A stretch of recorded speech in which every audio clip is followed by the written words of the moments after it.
Ito ang latest chika, Donnie Pangilinan, naging honest raw kay Bel Mariano sa totoong nararamdaman niya.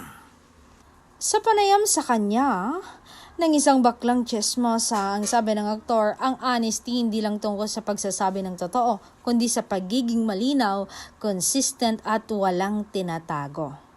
Ako, very honest ako kay Bel.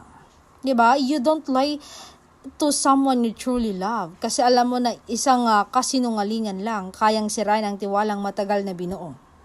Because honesty is choosing the truth even with it's uncomfortable. Kahit matakot ka, kahit magalit siya, mas pipiliin mo pa rin ang totoo kaysa manloko. Kasi hindi mo pwedeng sabihing mahal mo ang isang tao habang pinaparamdaman mo naman sa kanya na may kailangan siyang pagdudahan.